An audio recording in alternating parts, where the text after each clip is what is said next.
Olá, tudo bem? Tudo bem, Anitta? Tudo bem. Obrigada por você ter topado entrar aqui com a gente nessa live. Independente de partido, tá, Molon? Eu não entendo, estou entendendo, estou começando a entender agora que partido é que partido, o que é direita, o que é esquerda, não entendo nada disso. Estou aprendendo agora, com muito orgulho de estar aprendendo. Então, gente, não estou aqui para promover o Molon. Não sei a história do Molon como governante. O que eu sei é que meus amigos ativistas me indicaram o Molon por ser uma pessoa que entende da parte ambiental e entende da parte política. Então, para que a gente evite aí comentários de tá apoiando fulano, Beltrano, não tem nada a ver com política. O que eu quero fazer, e que você entenda também, Molon, é que eu quero que as pessoas, principalmente a minha geração, sinta interesse na política e entenda de maneira fácil que é para a gente poder ser ativo e mudar as coisas que precisam ser mudadas, porque a gente tem esse poder, né? O que eu estava falando aqui antes de você chegar é que a gente vota, né? A gente tem o poder do Claro. voto, a gente tem o poder de mudar. Então, a gente tem o poder de cobrar, de mostrar nossas insatisfações. Eu queria que você começasse explicando com palavras muito fáceis, senão nem eu vou entender. O que é uma MP e o que propõe essa MP que foi que ia ser votada hoje. Tá. Primeiro, eu queria te dizer que eu acho muito bacana você estar trazendo essa preocupação com política para o seu público, para a galera que te segue, porque eu acho que é isso mesmo que você estava falando. Eu estava já te assistindo e vendo você dizer que como é importante a gente entender um pouco disso. Claro que ninguém precisa, nem todo mundo vai gostar disso, cada um gosta de alguma Não, coisa, eu não mas, gosto, por exemplo, mas pois eu é, sei que é importante porque depois a gente vê as coisas revoltantes e fala, caramba, não muda, não é, muda. E se a gente souber como a gente consegue fazer mudar, a gente pode fazer parte, né? claro. Não, sem dúvida faz toda a diferença, porque pela política, queira a gente ou não, é que passa uma série de decisões que afetam a vida da gente, né? Por exemplo, recentemente você estava tratando dessa questão do direito autoral, que te toca mais diretamente, mais de perto pela sua profissão, mas também o meio ambiente que afeta a qualidade de vida de todos nós, o ar que a gente respira, se a gente vai ter uma água potável ou não, se vai dar para beber água ou não. Enfim, por outro lado, assim, se vai ter hospital para as pessoas que ficam doentes, né? Quer dizer, se tem leito para todo mundo, se tem vacina ou máscara, isso tudo passa pela política. Então, de fato, a gente tem que entender um pouquinho para a gente não ser manipulado. Claro que cada um vai ter a sua preferência, vai gostar do seu partido, vai ter a sua linha. Eu entendo perfeitamente, não é esse o nosso assunto Mas é aqui, importante mas saber com a sua opinião, né? Com a sua isso. visão. Você aprender a olhar e você tirar a sua conclusão. E não você ir pelas fofoca, pelo disse-me-disse, né? Exato. E daí a gente sabendo esse básico mesmo, dá para a gente aprender a entender muita coisa. E tem muitos artistas que estão cada vez se engajando mais com essas pautas. E hoje a pressão que vocês fizeram, que você fez e que outros artistas, intelectuais, professores, ativistas fizeram, deu resultado. A gente teve uma grande vitória hoje, que foi evitar que essa medida provisória fosse aprovada. Ela quase foi votada. E se ela fosse votada, Anitta, a gente ia perder essa votação, infelizmente. Porque, pelo que a gente viu da única votação que teve hoje à tarde lá, a maioria queria votar essa medida hoje. E a gente conseguiu, com pressão social, com mobilização e com os argumentos que a gente apresentou, todos juntos, e vocês têm um peso muito importante nisso, você tem um peso muito importante nisso, a gente conseguiu evitar que isso fosse votado. O que essa proposta fazia? Ela ia, na prática, legalizar aquela parte de terra pública de todos nós, aquele pedacinho da Amazônia que não é de ninguém, mas que alguém chegou lá, ocupou, desmatou, botou gado para criar, ou vendeu a madeira, ou tentou fazer um garimpo, e que acaba apresentando aquela terra como se fosse dela. Ou seja, é uma terra que pertence a todos nós e que passaria a ser dessas pessoas simplesmente numa canetada, numa decisão do Congresso. Qual é o problema disso? É que, na prática, seria o Congresso Nacional, ou seja, a casa que faz as leis, dizendo que as pessoas podem fazer isso. Aí você pode imaginar como isso estimularia que mais gente fizesse isso. Mais gente achasse que pode desmatar, que pode destruir e que depois o Congresso vai dizer não tem problema, tudo bem, a terra a partir de agora é sua. Essa terra aqui não era sua e que é uma terra grande, são, por exemplo, até no Pará, até 450 campos do Maracanã por pessoa. Por pessoa. Cada pessoa poderia dizer que é sua uma terra equivalente a 450 campos de futebol do tamanho do Maracanã, aos milhares de pessoas. Você imagina o que isso representa em termos de desmatamento. Meu Deus. Eu queria, só para esclarecer para as pessoas que ajudaram a gente nessa mobilização, é, primeiro uma coisa, gente, por que que funciona a gente ir lá e cobrar nas redes sociais do deputado, etc. Para ele, porque o deputado ele quer ser reeleito. Ele trabalha na política, ele quer, né, ele quer que as Claro. pessoas votem. Se eles estão vendo que a população está contra a conduta que ele está tomando, ele precisa tomar em consideração a opinião do público, porque sabe que numa próxima eleição é o povo que vai eleger ele ou não. Então, por isso que faz sentido a gente ir lá e cobrar, galera. Agora, o que eu queria que você explicasse é... Eu queria te contar assim que funciona. Funciona porque os parlamentares, eles acabam vendo que estão recebendo muita mensagem pelo Instagram, pelo WhatsApp, pelo Facebook, pelo Twitter. E eu já vi, dentro da Assembleia Legislativa aqui do Rio, de onde eu sou, do meu estado, quando eu era deputado estadual lá atrás, eu vi, às vezes, 100 pessoas dentro da galeria da casa, assim, digamos, nas arquibancadas da casa, assistindo a votação, falarem alguma coisa e, por causa de 100 pessoas, uma votação que era muito importante virar e a gente conseguir evitar uma coisa muito ruim. Então, pressão social funciona, porque parlamentar vive de voto e se ele vê que a galera está indo para o lado, ele não vai querer ir no lado contrário. Show. Eu queria saber, eu queria a explicação do que é uma MP, Tá. porque eu soube que, né, como eu estava falando antes, tem até terça-feira para o prazo para ser votado, é o prazo. Depois disso, eles só podem entrar com esse pedido de MP novamente no ano que vem, e aí por isso que eles estão com tanta pressa, não é? E sendo que aí acabando, se a gente consegue pressionar o suficiente para não rolar na terça-feira, e aí acaba esse prazo, eles querem entrar com um projeto de lei. Aí eu queria que você explicasse a diferença entre uma MP e um projeto de lei. Tá. Então, assim, eu não consegui assistir a explicação que a Gabriela Prioli deu aqui, que eu tenho certeza que foi super legal. Eu não sei se ela falou exatamente disso, mas nos poderes que a gente tem do Estado, o poder público, ele se divide em 3 poderes, né? O poder executivo, que é aquele que executa as leis. Então, é aquele que transforma as leis em realidade. O poder legislativo, que é quem faz as leis, que é onde eu trabalho, né, no Congresso Nacional.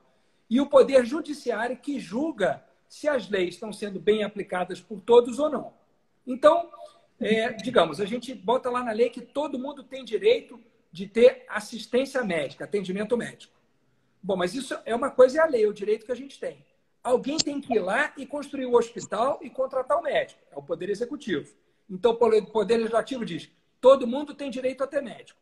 O executivo vai lá e constrói o hospital e contrata médico. Se alguém não consegue uma vaga no hospital e quer reclamar o seu direito de ter acesso ao médico, vai no judiciário, para o judiciário obrigar aquele direito da pessoa a ser respeitado. Por que eu estou explicando isso? Porque quem faz lei, então, é o poder legislativo. Mas tem uma exceção. O poder executivo, quando ele tem muita urgência de fazer uma coisa muito importante, como demora um tempo para você aprovar uma lei, ele pode fazer uma lei temporária. E uma medida provisória é isso. É uma lei que vale por 120 dias. Portanto, é temporária. Ela só fica valendo permanentemente se dentro dos 120 dias do prazo de validade dela, como se fosse o prazo de validade de um alimento ou de um produto, se dentro desses 120 dias ela for aprovada pelo Poder Legislativo. Se ela não for aprovada, ela perde a força, ela morre, ela perde a validade. Então, essa medida provisória, a validade dela vai até terça-feira que vem. Se até terça-feira ela não for aprovada, ela é uma lei que só valeu por 120 dias, mas ela vai morrer. Então, quem é a favor disso vai tentar, até a terça-feira que vem, transformar essa lei temporária numa lei permanente, ou, se não conseguir, como eles disseram hoje, vão tentar apresentar um projeto de lei para fazer uma lei não mais do Poder Executivo, que é temporária, mas uma lei do Legislativo, que é permanente. Se eles apresentarem esse projeto de lei, começa uma nova luta nossa, de quem é contra, que é o meu caso, para proteger a Amazônia, evitar o desmatamento e, com isso, evitar o aquecimento global que está acabando com a vida no planeta. Entendi. O poder legislativo esse, para quem assistiu a aula lá com a Gabi, que são os deputados, né? Os Isso, deputados deputados e senadores. e os senadores também, que é todo esse. Quem não assistiu, gente, vai lá depois dessa live, vai lá na live com a Gabi, que ela explicou o papel do senador, do deputado estadual, federal, bem direitinho, bem fácil de entender, igual está sendo aqui agora, para vocês entenderem o papel de cada um e por que dá para a gente mudar sim com a nossa pressão. Aí agora a questão que eu queria que todo mundo entendesse é o que está propondo essa MP 910. Tá. Então, vamos supor assim, pegando aqui um exemplo aqui do Rio de Janeiro, né? A gente tem aqui a Floresta da Tijuca, que é um parque nacional, né? Aquele parque ali pertence a quem? A ninguém, a todo mundo, no fundo. Aquele é um parque público. Agora imagina, Anitta, que eu decido chegar ali na Floresta da Tijuca e falar, sabe de uma coisa? Aqui tem madeira muito valiosa, tem muitas árvores raras aqui, que se eu derrubar e vender, eu vou ganhar muita grana, vou botar muito dinheiro no bolso. Então, eu vou pegar metade dessa Floresta da Tijuca, que para mim, a partir de agora, passa a ser minha. Eu vou botar uma cerca, eu chego ali na Floresta da Tijuca e cerco uma área equivalente a 450 campos de futebol do Maracanã. E digo, bom, a partir de agora essa terra aqui é minha. Você, talvez, que gosta, pode eventualmente gostar de passear lá, pode dizer assim, não, peraí, mas esse parque aqui não é seu, Molon, esse parque aqui é de todo mundo, é público. Essa medida provisória queria fazer com que eu, se fizesse isso, passasse a ter direito a essa parte da Floresta da Tijuca. Eu cheguei lá, me apropriei de uma terra que é pública, começo a derrubar as madeiras raras, começo a vender aquelas madeiras que estão em extinção, que são proibidas de ser vendidas hoje em dia, eventualmente, e começo a tratar aquilo como se fosse meu. Isso se chama grilagem. Grilagem, no fundo, é você não apenas ocupar uma terra pública, mas depois tentar legalizar essa terra, passar a ter essa terra legalmente como sua, inclusive para poder vender, se você quiser.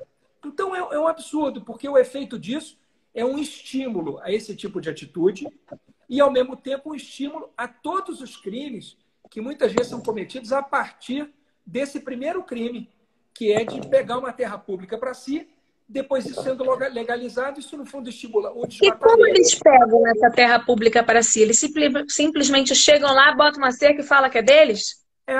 E pior do que isso, às vezes, e não são raras, expulsam os índios que moram nessas terras lá no meio da Amazônia. Às vezes são tribos que nunca tiveram contato com ninguém, expulsam dessas terras com armas, matam pessoas, porque muitas vezes ocorre isso também. Então, isso também acaba estimulando a violência no campo e, portanto, acaba estimulando que haja um maior extermínio de populações indígenas. Muitas vezes são quilombolas que são retirados dessas áreas. Então, é muito grave, porque não é apenas um crime, que por isso já seria grave. É mais do que isso. É um crime que puxa um monte de outros crimes. E a pessoa chega lá e começa a desmatar. Então, você vê assim, no meio da floresta amazônica, tem até um filme muito legal que um cineasta fez, o Estevão Ciavata, né? O Estevão Ciavata, ele fez um filme mostrando que é uma indústria de desflorestamento, de derrubada de árvores, criação de pasto, criação de gado. Agora, o problema é que isso, depois de um tempo, é irrecuperável, Anitta. Se isso passa de um certo ponto, a floresta não cresce mais. Então, é uma perda irrecuperável. Você não tem o que fazer para voltar ao que a floresta era antes. Porque o que eu ouvi dizer é que eles desmatam as áreas, eles desmatam as áreas, e aí depois eles colocam gado, né, para dizer que aquela área ainda é utilizada, ainda é útil, e etc. E aí eles ficam com essa terra para eles, né? Que eles desmataram para poder pegar madeira e etc. E aí eles enchem de gado e dizem que ali está ali servindo como isso, como a agropecuária e etc e tal. E aí eles vão conseguindo dessa maneira convencer que aquilo é deles. Aí uma outra coisa, alguns dos deputados que eu cobrei, isso está certo, isso que eu falei agora? Está certíssimo. Acontece. É exatamente isso. Exatamente isso. Você entendeu perfeitamente, está perfeita. Tá. Eu cobrei alguns deputados, né, no meu Instagram, eu taguei o deputado, taguei Rodrigo Maia, taguei o próprio presidente, que pelo que eu pesquisei até agora, se eu falar alguma coisa errada, me corrija. Me corrija. Pelo que eu pesquisei até Você está agora, dando show, pode ir tranquila. foi o presidente que aplicou esse pedido de MP, que entrou com esse pedido. O presidente da República foi. A medida provisória é aquela lei temporária que sempre é feita pelo Poder Executivo. Quem é o chefe do Poder Executivo? O nacional é o presidente. Então, foi uma lei temporária feita pelo presidente Bolsonaro, que era pior do que ia se votar hoje. Estava menos grave do que o Bolsonaro fez. Mas, mesmo assim, estava ainda muito grave, porque reduziu o tamanho da Terra de 15 módulos para 6. Então, é um pouquinho menos da metade. Mas esses 6 são os 450 campos de futebol que eu te falei. Já é o tamanho menor, que mesmo assim é muito grande. Sim. Só para vocês entenderem, gente, todos os governos têm uma relação, se eu estiver errada, me corrija, tem uma relação muito ruim com essa questão ambiental e da Amazônia e etc.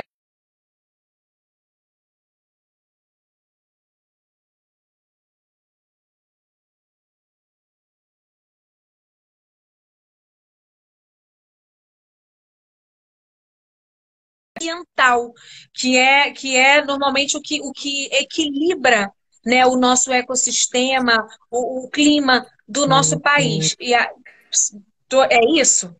É isso. E, assim, o que acontece? O que a gente está descobrindo? Primeiro, para você aumentar, porque muita gente diz assim, duas coisas que é importante dizer, Anitta. Primeiro, mas esse pessoal que está fazendo isso são pequenos agricultores? Até tem, mas é uma minoria. A maioria de quem faz isso é com o objetivo de desmatar, vender a madeira, vender o minério e destruir. Então, o pequeno Pois é. agricultor... O que eu recebi desses deputados que eu marquei, Sim.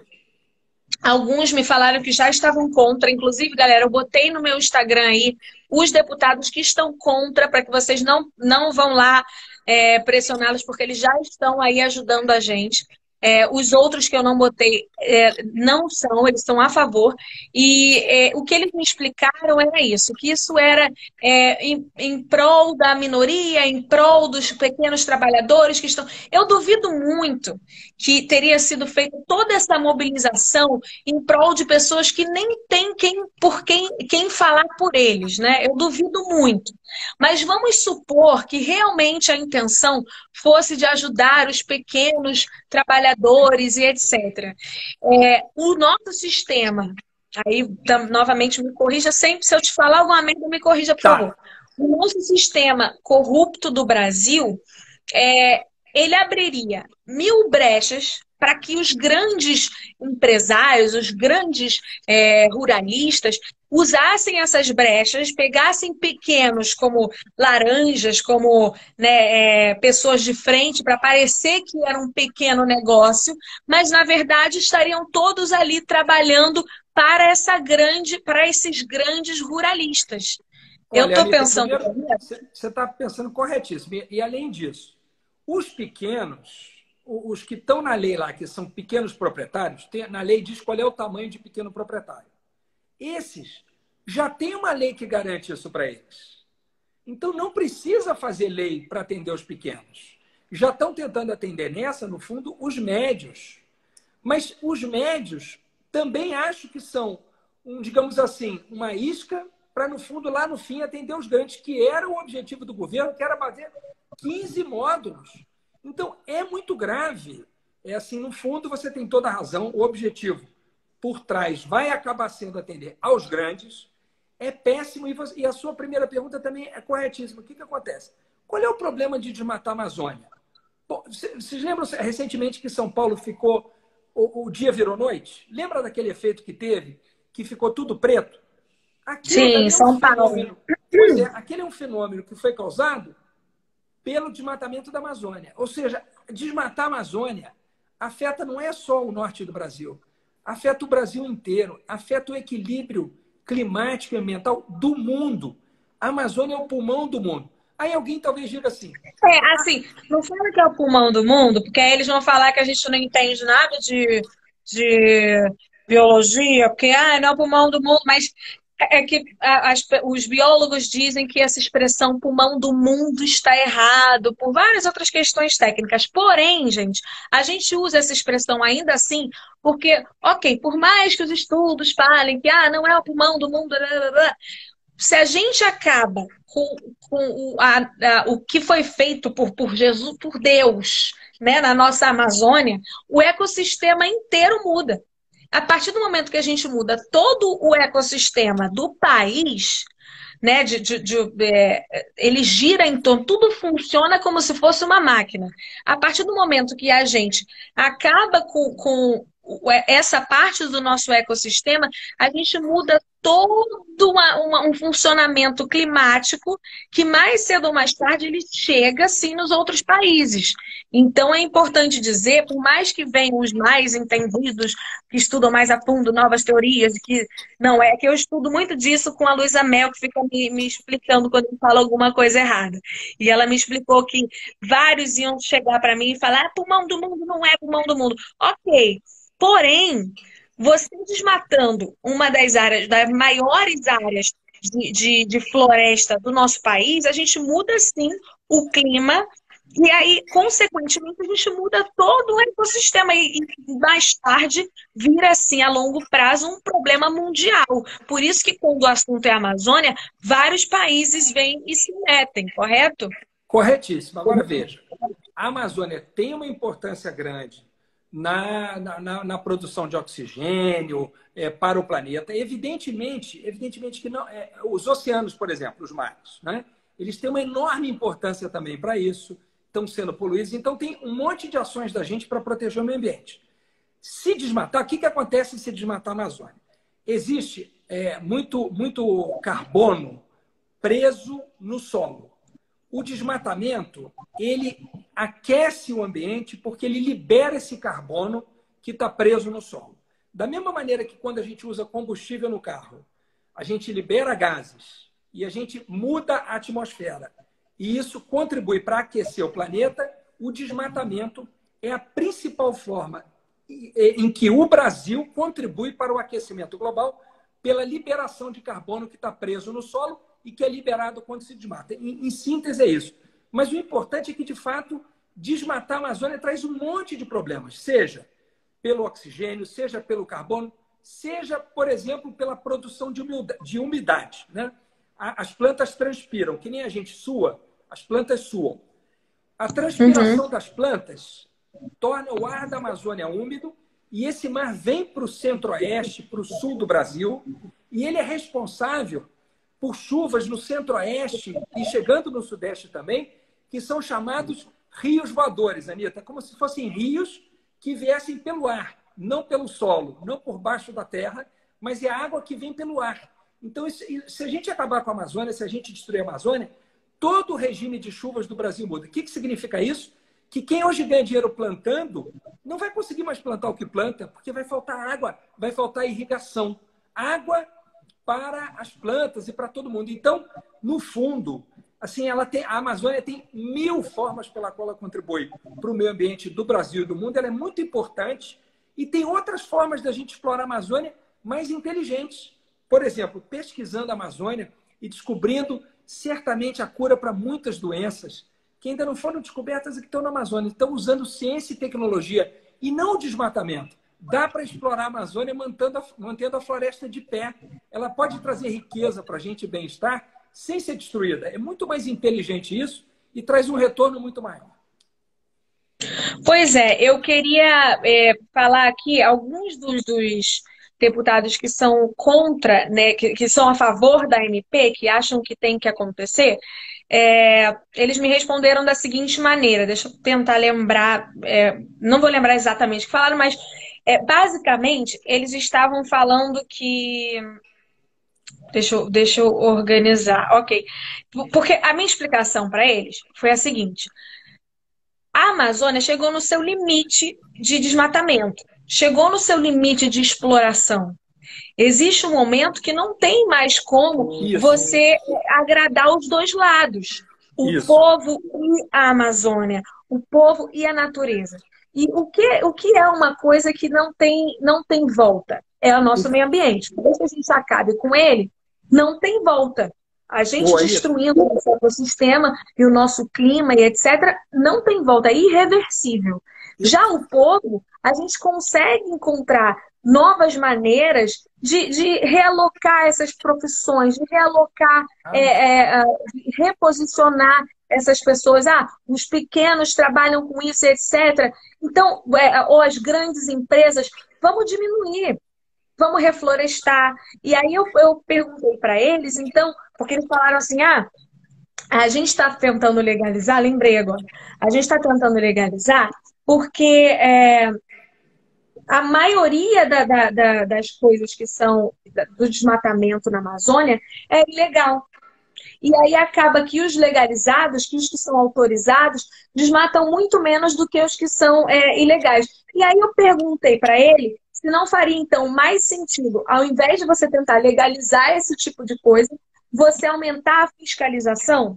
Porque, pelo que eu ouvi, para você entrar lá, até quando eu fui gravar o meu clipe na Amazônia, alguns anos atrás, eles são super preocupados com quem entra com câmera, com foto. Se você vai fazer um passeio turístico, você não pode fazer foto, porque vira e mexe tem gente com metralhadora para matar quem filma o desmatamento ilegal. Então, é uma máfia. Assim, o que eu soube, o que eu fui informada, é que é uma máfia gigante. Quando eu cheguei lá, era toda essa preocupação de, olha, se você vê alguém desmatando, não filma, esconde a câmera, que eles podem te atirar, podem te matar. E eu falei, gente, mas como assim? Aí me explicaram que era desmatamento ilegal e que qualquer pessoa que entrasse lá e tentasse filmar para denunciar, eles matavam mesmo, e é isso aí, joga no rio, ninguém sabe como é que morreu, como é que aconteceu. Eu quero te perguntar se isso que eu escutei quando eu estava lá é uma realidade, e se você acha que, ao invés de estar preocupado em legalizar isso e aí aumentar mais ainda o desmatamento, deveria se preocupar em fiscalizar, botar fiscalizações com drone, mapeamento, satélite, para que isso não aconteça. Muito bem, Anitta, com certeza. Eu primeiro queria falar rapidamente daquele ponto de não retorno que você falou. Vamos imaginar que a gente tivesse um jardim pequeno assim. Imagina que alguém passe e arranque uma plantinha do jardim, né? Provavelmente o jardim, ele sozinho regenera aquela plantinha. Daqui a pouco nasce outra no lugar. Se a pessoa passar e arrancar 2 ou 3 plantinhas no jardim, pode ser que também daqui a um pouco mais de tempo elas também voltem a crescer, nasçam de novo. Agora, se alguém passar e tirar grande parte do jardim, às vezes o que sobra não consegue recuperar o que foi tirado. Então, os cientistas que estudam a Amazônia estão mostrando que a Amazônia está chegando perto desse ponto de não retorno. O ponto de não retorno é quando passa de um limite que ela não consegue mais se recuperar. E ela tende a se tornar uma savana, quer dizer, caminhar quase que como se fosse para uma desertificação. É claro que isso não é em um ano, mas é um processo irreversível. Então, é muito perigoso. Segundo, a fiscalização, como você falou, é super importante. Só que o que o governo federal está fazendo? Está enfraquecendo ao máximo a fiscalização. Então, os servidores do IBAMA, que é um órgão muito sério, que estão tentando multar quem está fazendo coisa errada, estão sendo perseguidos. E agora o governo está proibindo uma coisa que era feita, e isso também o Ministério Público mostrou recentemente, que era destruir as máquinas usadas para desmatar. Quando o IBAMA chegava lá e encontrava um trator que estava sendo usado para desmatar ilegalmente uma floresta, Anitta, imagina só, a Amazônia é imensa. Então, lá no meio tem um trator. O que o IBAMA fazia? Ele pediu autorização e destruía aquele equipamento para evitar que ele continuasse a ser usado para desmatar. Agora, isso foi proibido. Então, o que Porque está foi acontecendo? mudado o presidente do IBAMA, não é isso? Exatamente. O que aconteceu recentemente? Quem indicou o novo presidente do IBAMA? O ministro do Meio Ambiente, que foi indicado pelo presidente da República. Por quê? No fundo, na prática, o presidente da República hoje tem uma visão de que ele acha que proteger o meio ambiente é atrapalhar o desenvolvimento econômico. Essa é a visão mais velha que existe no mundo. O mundo inteiro já deixou isso para trás. Isso é uma visão de 200 anos atrás. O mundo inteiro já sabe que para você desenvolver economicamente é importante preservar o meio ambiente, porque ele te entrega muito mais do que se você destruí-lo. Então, a fiscalização, que é muito importante, está muito difícil, porque os servidores do IBAMA, do ICMBio, do Instituto Chico Mendes, estão sendo muito perseguidos. Por quê? Porque eles estão fazendo o trabalho deles. Então, imagina, você ser perseguida por cantar ou por fazer um show. É um absurdo. Essa é a sua profissão, esse é o seu trabalho. O que está acontecendo com os fiscais do meio ambiente é que eles estão sendo perseguidos por fazer o trabalho deles. É muito grave. Gente, para todo mundo que está aqui assistindo a gente, entenda, mais uma vez eu vou repetir, isso não é uma questão política, entende? Eu respeito todas as pessoas que são a favor do Bolsonaro, eu acho que todo mundo tem o direito de ser a favor, contra, quem quiser. Mas a gente precisa entender que ninguém é Deus. As pessoas erram, as pessoas fazem decisões certas e decisões erradas. O governo que eu vejo hoje em dia, de fora, como uma pessoa que está começando a estudar esse assunto, é um governo que preza muito pela economia. Ok, o Brasil foi muito roubado durante muitos anos. O Brasil realmente tem, na minha opinião, tem a possibilidade teria a possibilidade de ser o país mais rico do mundo, porque a gente tem todos os tipos de clima aqui, a gente tem a natureza que ninguém tem, a gente não tem terremoto, a gente não tem furacão, a gente não tem nada de prejudicial, é um lugar perfeito para as pessoas investirem e a gente não consegue por conta do sistema de corrupção e de etc. Então, assim, eu quero dizer que não tem nada a ver com Bolsonaro ou não Bolsonaro. Quem gosta do Bolsonaro tem o seu direito. Quem não gosta tem o seu direito. A minha questão aqui é a seguinte: todo mundo precisa entender que o ambiente, o meio ambiente, ele é importante para todo mundo. Agora que a gente está aqui nessa pandemia, a gente está vendo que não adianta quem está rico, quem está pobre, o país rico, o país pobre, porque todo mundo está aí vulnerável ao vírus, todo mundo está aí sofrendo, e aí o vírus não escolhe quem é rico, quem é pobre, país que tem economia, país que não tem. E quando acontecer um colapso natural da nossa natureza, do meio ambiente, o meio ambiente não vai escolher, vou dar oxigênio para cá, para quem está rico, para quem está pobre. Então não adianta a gente investir na economia, é muito importante investir na economia, desde que a gente não afete um núcleo que é o mais importante do mundo, que ninguém vai conseguir vencer, que é o nosso meio ambiente, que é o nosso oxigênio. Ninguém vive sem oxigênio. Então, a visão que eu tenho de hoje é que o governo que está aí hoje no comando, no poder, ele está visando muito a economia do nosso país para melhorar na questão financeira e colocar o Brasil de volta num bom posicionamento econômico, porém, eles não entendem a importância da proteção animal, da conscientização do meio ambiente, e aí sempre são feitos discursos pesados em relação ao meio ambiente, um desleixo, né, da importância do verde, da planta, do bicho, né, como essa coisa da caça, que agora é considerado um esporte, etc. E eles não entendem que tudo isso, Deus, quando fez o mundo, ele fez perfeito para que o ecossistema funcione em harmonia. E a gente não pode se meter. E aí, uma outra justificativa que eu recebi dos mesmos deputados, eles me falaram que não tem como pensar na natureza sem prejudicar a população. E não tem como pensar na população sem prejudicar a natureza, que alguém tem que perder e aí teria que encontrar um meio termo. A minha resposta foi que a natureza é irreversível o dano que a gente causa à natureza. A população, como eu disse aí mais cedo, é possível a gente reposicionar, encontrar novos destinos, novas funções para essas pessoas, num novo padrão de realidade, um padrão onde a gente entende a importância de cuidar do meio ambiente para que todo mundo viva, para que todo mundo respire. Então, eu acho que em algum momento, nesse momento agora, que a Amazônia chegou no seu limite, é importante a gente escolher ou um ou outro. E não tem como a gente não escolher o que é irreversível. Porque uma vez que a gente não escolhe a Amazônia, a merda que acontecer não tem volta. Já a gente explicando para a galera, olha, a população vai sofrer nesse momento, porque, enfim, precisa da coisa do desmatamento, do trabalho que seja, do rural, do agropecuário, porém a gente pode realocar essas pessoas. A gente pode redefinir essas pessoas na vida delas. Quando, na verdade, a natureza a gente não tem o que fazer. Esse meu raciocínio, o que tem de errado? Tem alguma coisa certa? Tem alguma coisa errada? Ele só tem coisa certa. Ele está perfeito, Anitta. Porque, olha só, primeiro uma coisa que você chamou a atenção, assim. Vamos falar um pouquinho rapidamente assim, de uma instituição que não é partidária, ela não está a favor de nenhum partido, o que mostra que esse assunto aqui é um assunto que não é partidário, né? Ele é um assunto de interesse de todos. O Ministério Público. O Ministério Público é aquele órgão, por exemplo, que combate a corrupção, que pede a prisão dos corruptos, que acusa.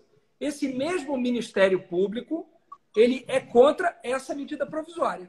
Então, a gente pode e deve ser contra a corrupção, correto, e a gente pode e deve ser contra essa medida provisória, que ela traz um mal irreversível, como você falou, que é a destruição do meio ambiente. O Brasil é um país que tem tudo para dar certo. O tamanho desse país é um tamanho continental, Anitta. Você sabe disso? Você viaja esse país todo. Esse país é um continente. Ao mesmo tempo, ele tem um subsolo... Eu vejo que não tem país que se compare. Não tem país que se compare, né? O nosso ar, a nossa floresta, se as pessoas, eu gostaria que as pessoas todas soubessem, eu já viajei, gente, esse mundo inteiro, muitos lugares. A nossa floresta faz com que o ar que a gente respire seja uma coisa incrível para a gente. Todos os países que eu vou, só de respirar o ar, frio ou calor, você fica ressecado, você fica com problemas de respiração. Aqui no Brasil, a gente tem uma fauna, uma flora tão complexa que a gente não tem esses problemas, que é tudo perfeito, com funcionamento. Você falou agora da fauna e da flora. Uma em cada 4 espécies vivas no mundo, de fauna ou de flora, animal, vegetal, uma em cada 4 estão no Brasil. Isso é um tesouro sem tamanho. Se a gente souber cuidar disso e pesquisar isso, tem conhecimento, tem cura para tudo que é doença, tem solução para tudo aqui no Brasil. Então tem que proteger isso como um tesouro. Isso não significa que as pessoas não vão ser cuidadas, ao contrário, um de desenvolvimento desse tipo, ele é melhor para todo mundo, ele distribui mais riqueza. Porque o desflorestamento, o desmatamento, o que ele deixa atrás dele, Anitta? Miséria. Quando a floresta é derrubada, o que fica depois é um nada. É uma terra seca, sem vida, que perde a utilidade. Outros países já cometeram esse erro. Nós vamos copiar isso? Ou vamos criar uma maneira nossa de desenvolver o Brasil? De pensar uma outra civilização, uma outra forma de construir a relação com a natureza? Não é verdade que só tem a forma de destruir, como alguns deputados te disseram. Ou destrói e as pessoas vivem bem, ou não destrói e as pessoas vivem mal. Não! Tem muitos lugares que criaram formas de conviver bem com a natureza, proteger, tirar dela o que ela tem de melhor, sem destruir. Isso é uma maneira muito mais inteligente. Porque a sensação que eu tenho é que eles estão sempre governando pensando em ser reeleito, né? Pensando no povo ter uma boa imagem deles e não no que realmente é importante para o mundo em geral. Na minha concepção, na minha opinião, existe um limite onde você consegue evoluir uma cidade sem agredir o meio ambiente. Por quê? Vamos lá, você tem uma população ali. Aí são votantes, né? Aí você quer que eles tenham hospital, escola, etc., vida social, papapá, papapá, papapá. para que eles votem em você, porque você deu tudo isso para eles. Porém, se eles estão em área florestal, isso eu posso estar errada, tá, gente? É um pensamento meu que pode ser que seja errado, tá? Se eles estão em área florestal, não tem como você criar uma civilização ali sem você desmatar. Então, não seria mais fácil realocar ou você encontrar uma outra, como eu te falei, encontrar um outro destino, uma outra diretriz, ao invés de você desflorestar toda uma parte para criar uma nova cidade, não dá para você já explorar o que já existe, ao invés de desmatar mais. Exatamente, Anitta. E a prova disso é que a população brasileira vem crescendo, mas num ritmo cada vez mais lento, né? Assim, a curva de crescimento, assim, o ritmo de crescimento da população brasileira só vem diminuindo nos últimos tempos. Daqui a pouco, a população brasileira não cresce mais, daqui a alguns anos, e daqui a pouco ela começa até a diminuir. Então, não nos falta espaço para viver, não nos falta espaço para alocar as pessoas. Não é o caso, por exemplo, de um país como a Índia, que tem uma superpopulação, uma quantidade de gente que você às vezes não sabe onde pôr. Aqui no Brasil, não é o caso.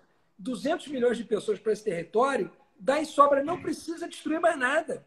E o pior, os economistas já estudaram e provaram que o fato da gente estar destruindo mais floresta não está aumentando a produtividade da nossa agricultura e pecuária. Então, não precisa desmatar para produzir mais. O avanço da ciência e tecnologia... Sem dúvida nenhuma, está diminuindo o custo dessa produção. E aí é aí que entra, né?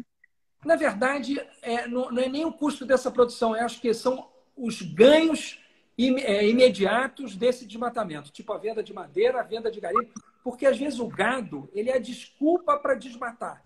Às vezes não é nem o gado que dá o dinheiro. Às vezes o gado é colocado ali para justificar a derrubada da floresta.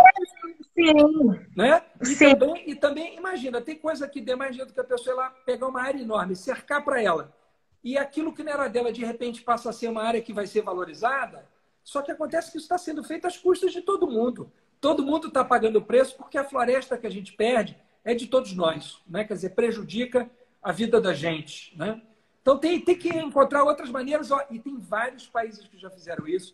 A gente tem grandes cientistas no Brasil. O Brasil exporta pesquisadores. Tem físicos, bioquímicos, biólogos, sabe, que estão em outros países porque são gênios e eles não tiveram condição de pesquisar aqui. Tem que incentivar a ciência. Eu tenho uma pergunta para você. É verdade, não sei, tá, gente? Escutei novamente, galera, tudo que eu estou perguntando e falando aqui, eu estou tirando minhas dúvidas, colocando o que eu tenho na cabeça e vendo se é verdade ou não, se eu estou coerente com o que eu estou pensando. É verdade que existe uma grande bancada ruralista, uma grande quantidade de representantes rurais na Câmara?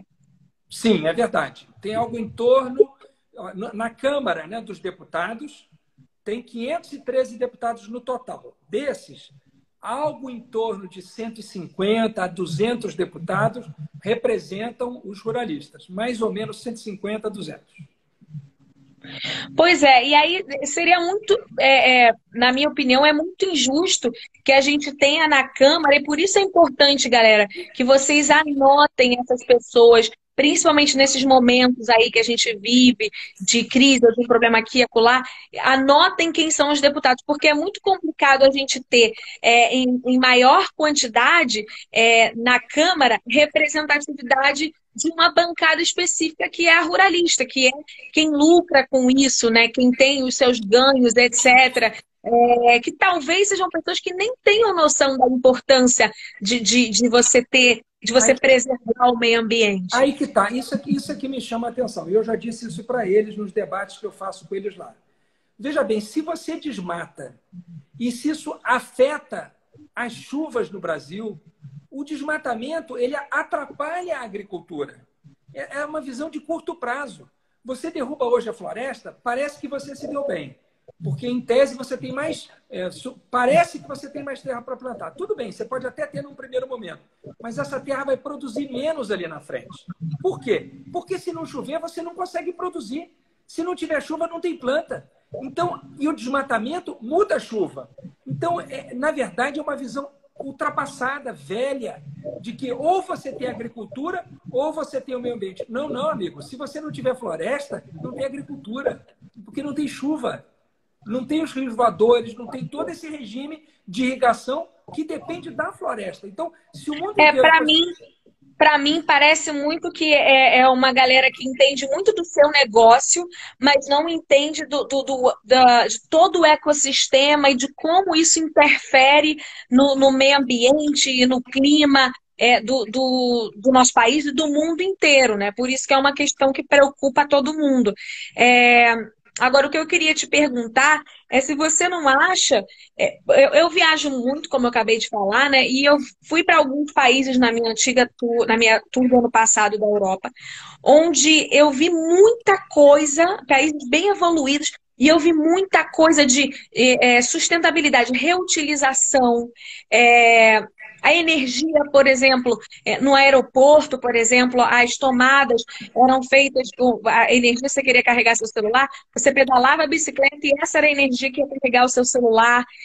Então, são países, já vi várias iniciativas de incentivo desse tipo de coisa, porque são pessoas que estão mais à frente, não é à toa que estão aí mais evoluídos, alguns deles até estão combatendo melhor o coronavírus, um dos países que mais estão com mais eficiência no combate, né? São um desses que eu vi um super investimento nisso, da reutilização, da sustentabilidade. Você não acha que, ao invés de estar aí preocupado em como fazer para desmatar de maneira legal, etc., eles deveriam estar fazendo políticas de incentivo para as empresas, por exemplo, as empresas que precisam de madeira, madeireiras, etc. A gente vai te dar um incentivo fiscal se você, ao invés de desmatar, pegar madeiras já utilizadas, fazer porque é mais trabalhoso, viu, gente? Todo mundo deixa de ganhar. Eu já falei em alguns stories meus que a minha própria bebida, eu tenho uma bebida, e a gente parou a produção, diminuiu porque eu percebi que aquele plástico não era um plástico fácil de se reciclar. E a gente está trabalhando agora em novas embalagens que são biodegradáveis e também políticas que estimulem as pessoas a pensar na importância de devolver isso, da gente reutilizar. Então, será que se a gente fizesse um incentivo fiscal para as empresas, as madeireiras, etc., de ao invés de desmatar, pegar novas coisas já utilizadas, coisas velhas, que não estão usando mais, do quanto de madeira a gente não deve ter por aí, que já foi usada e ninguém usa mais e está aí encalhada. E com certeza, pela quantidade de gente que existe nesse país grandão, a gente conseguiria uma quantidade considerável de produto, de matéria-prima. Eu acho que, se eu estiver errada, novamente me fala, se a gente faz uma política de incentivo a essas empresas, como existe aí no fisco, né? Se eles ajudarem alguma ONG, etc. e tal, aí eles podem deduzir. Se a gente faz esse tipo de coisa no fisco, de falar, olha, vocês reutilizam, eu quero que a maioria seja reutilizada, e aí você não vai desmatar, e etc. e tal, a gente não consegue diminuir, porque eu acho que agora o preocupante mesmo é entender que a floresta está acabando. Se a gente for usar, vai acabar a floresta, vai acabar muito para a gente, né? Vai acabar a natureza, oxigênio, tudo. Não seria o caso de, ao invés de ficar brigando numa MP absurda dessa, de estar lá nesse lugar completamente criminoso, você estimular, porque para que as pessoas pensem positivamente, eu sinto muito que é uma coisa sempre negativa, sempre uma briga, e ao invés de ser uma coisa positiva, vamos incentivar as empresas X, Y, Z a se importarem com isso. O que você acha? Eu acho que você tem toda a razão, e assim, eu tenho falado lá na Câmara com os colegas que eu tenho, que a gente devia estar nesse momento de pandemia pensando como é que poderia ser o Brasil pós-pandemia, né? Teve uma frase, Anitta, que foi pichada lá no metrô de Hong Kong sobre o que será o mundo depois dessa pandemia. Então, perguntaram assim, a pichação era mais ou menos assim, será que o mundo vai voltar ao normal depois da pandemia? Aí o cara que pichou respondeu a pergunta. Assim, espero que não, porque o normal era o problema. Então, exatamente o que você está falando, esse mundo, essa forma da gente viver, ela é um problema. Por quê? Porque ela destrói o planeta. A gente tem que criar outras formas de viver, incentivar outros hábitos, outra economia, incentivos fiscais para quem não polui, para quem recicla, estimular aqueles trabalhadores que trabalham em reciclagem, mudar os hábitos de consumo da gente, a nossa maneira de viver, a nossa maneira de gastar, a nossa maneira de consumir, pensar sobre o lixo que a gente produz, sabe? Mudar o pensamento da gente para pensar um novo normal, um outro normal, um outro mundo, um outro Brasil, uma outra forma de viver e de lidar com a natureza, para se tornar a civilização do futuro que o Brasil tem a vocação de ser, com esse povo maravilhoso, inteligente, generoso, criativo. O brasileiro é muito inteligente. Então, eu acho que sim, tanto em impostos, quanto também em mudanças pessoais da vida da gente. Agora, isso é que o Congresso devia estar fazendo agora. Em vez de ficar olhando para o velho, criar um novo. Olhar o que outros planetas estão fazendo. Outros países, desculpe, no planeta estão fazendo. Você estava falando das suas viagens, do que você observa lá fora. A gente devia estar fazendo isso agora, o Congresso Nacional discutindo quais são bons exemplos de outros países. Outros países que estão criando outras formas de gerenciar a sua economia, criando outros tipos de emprego. Metade das profissões que vão existir daqui a 10 anos ainda não foram criadas, vão ser inventadas nos próximos 10 anos. Por que o Brasil não sai na frente? Por que a gente não está pensando nisso? Não está pensando em incentivar desmatamento, destruição de floresta, extração ilegal de madeira, garimpo ilegal. Onde é que isso dá? Isso dá em miséria, em pobreza, em injustiça. Isso não é bom para ninguém. Então, eu estou totalmente de acordo com você. Pensar uma outra forma de usar os impostos, incentivos fiscais, e uma outra forma da gente agir como consumidor, como pessoa. O que eu posso fazer? Qual é a contribuição que eu posso dar que ajuda o país a mudar e criar esse novo normal, esse Brasil do futuro, que tem lugar para todo mundo, entendeu? Independente da opinião, de o que se prefira ou não, fazer um país que junte todo mundo em torno da proteção dessa riqueza que é nossa. Uma outra coisa que eu queria falar aqui e perguntar, etc., e a gente debater, existe também a questão, além do ruralismo, né, agropecuária, criação de gado.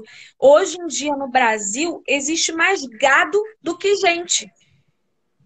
Existe mais gado do que gente. Eu estava estudando isso hoje para eu poder me meter nesse assunto, e eu vi que existe mais cabeça de gado que cabeça de pessoa. E aí a gente vê como o nosso consumismo tá sendo exagerado e desnecessário. Porque não seria mais, então... e aí acontece isso, né? Você vai, compra, tem aí churrascaria, restaurante, vai tudo. Tudo que a gente tem oferecido de maneira exagerada, né? Tudo tem muito, tudo é muito. Aí a gente joga tudo fora. E essas coisas que jogam fora, elas custam pra gente.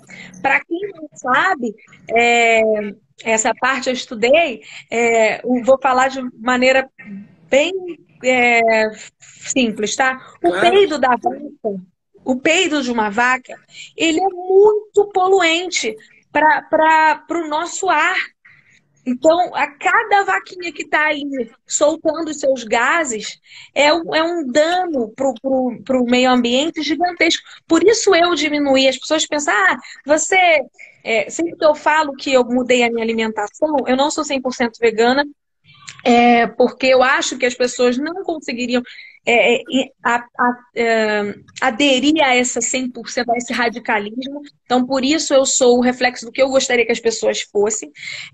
Mas eu acho que deveria existir um incentivo, por exemplo, para se criar a quantidade de cabeça de gado que se cria hoje, se gasta uma quantidade de água que, se essas empresas estivessem pagando toda essa água no valor que realmente essa água merecia ser paga, deve ser paga, a carne não seria nesse valor. Seria muito mais cara. E aí a gente não teria um estímulo tão grande à agropecuária, né, como a gente tem hoje. A gente teria também um estímulo da gente produzir coisas da terra, né? Os alimentos que hoje são usados para alimentar o boi, a vaca e etc., etc., eles poderiam alimentar a gente por muito tempo. Então, será que a gente não conseguiria delimitar um limite, uma quantidade, é, é, uma razão, né? Usar com a cabeça, com a razão, o quanto realmente é necessário? Vamos produzir com consciência. Será que não seria melhor, então, a gente fiscalizar a quantidade que está sendo produzido, a quantidade que está sendo vendido? É difícil as mudanças porque as pessoas estão acostumadas com o tipo de vida. Mas é difícil, mas nenhuma mudança é fácil. A partir do momento que a gente vai aplicando, a gente consegue mudar. E aí a gente conseguiria diminuir a quantidade de desmatamento, melhorar a condição do nosso ar, do nosso clima e etc. Seria possível isso? Ser criado? Eu acho que isso passa muito, Anita, assim, pela postura de cada um de nós, né? Assim, como cada um, assim, essa consciência que você foi adquirindo, né? Assim, pô, de repente eu estou exagerando, eu posso comer menos, eu posso não desperdiçar tanto. Esses pequenos gestos fazem muita diferença no total, né? Quer dizer, se todo mundo tiver alguns pequenos gestos, a soma disso é muito representativa. Seja nos hábitos de consumo da gente, seja nas coisas que a gente faz, né? Pequenas coisas, às vezes, que fazem muita diferença com o lixo que a gente usa, com a água da casa da gente, com a quantidade de plástico que a gente acaba produzindo de embalagens. Tudo isso, com a quantidade de carne que se come, tudo isso tem impacto, né? E o que a gente está vendo é que muita gente agindo com exagero junto dá um resultado muito ruim. Se a gente tiver um pouco mais de cuidado, um pouco mais de atenção, sem que seja por uma proibição, por uma vedação pela lei, a lei que proíbe, a gente começar a fazer a parte da gente faz diferença. E faz muita diferença. Por isso, a gente se educar e renovar a forma da gente agir, repensar as coisas que a gente faz, podem fazer muita diferença para o planeta, sabe? Para as próximas gerações, né? Molon, você é deputado? Uma coisa que eu queria saber. Você é deputado, senador? Você ocupa Não, um eu cargo? sou deputado federal, então estou exercendo um mandato de deputado federal que dura 4 anos.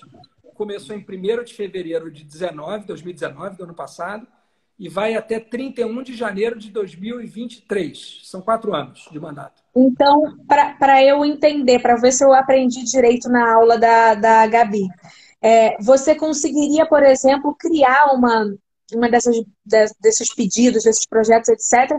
Mas aí você dependeria de vários outros deputados para votarem a favor ou contra a sua ideia, certo? Isso. Se eu quiser, por exemplo, criar uma lei que dê um incentivo fiscal a algumas empresas que usem mais reciclagem do que matéria-prima normal, assim, madeira, por exemplo. Então, eu preparo um projeto de lei, né, uma proposta que vai se tornar lei se todo mundo na casa onde eu trabalho aprovar. Então, eu tenho que convencer a maioria da Câmara, portanto, 257 deputados, que é a maioria de 513, e depois, se isso for aprovado na Câmara, vai para o Senado. E tem que ser aprovado lá também. Se lá também for aprovado pelos senadores, eles são 81, então eu tenho que ter 41 votos, que é a maioria absoluta de 81. Aí vai para o presidente da República concordar. Se ele concordar, virou lei. Se ele não concordar, volta para o Congresso para a gente decidir se mesmo assim quer transformar aquilo em lei ou não. Olha, eu adorei suas explicações. Então você cria esse projeto. Muito complicado, não sei se deu para entender. Não, falou super fácil. Eu adorei. Acho que você podia criar esses projetos e eu boto fogo no parquinho para o povo pressionar e a gente aprovar. Combinado, Anitta. Vamos fazer essa parceria. Eu vou preparar os projetos, a gente vai conversando. E se você puder apoiar, é muito importante. Você pode ver hoje, né, quer dizer, a força da sua mobilização. Eu vi muita gente assim gostar de você se dedicar a esse assunto. Eu acho que você está prestando um serviço ao país, além da sua arte, além do seu talento, além da sua inteligência. Você colocar também a sua inteligência, um pouco do seu tempo nisso, é um outro serviço que você está prestando para o Brasil. Quero te agradecer muito pela oportunidade. Sempre que precisar de qualquer coisa, eu estou à disposição. Vi muita gente legal aqui acompanhando. Vi o Jorge Versilo cumprimentando, todo animado. Vi a Bela Gil, enfim, um monte de gente acompanhando e gostando disso que você fez. Parabéns e muito obrigado por me convidar. Obrigada por ter disposto o seu tempo para ensinar aqui um pouco a gente. Obrigada mesmo, viu? Foi um grande prazer. Um beijo. Muito obrigado. Beijo, tudo de bom. Obrigada.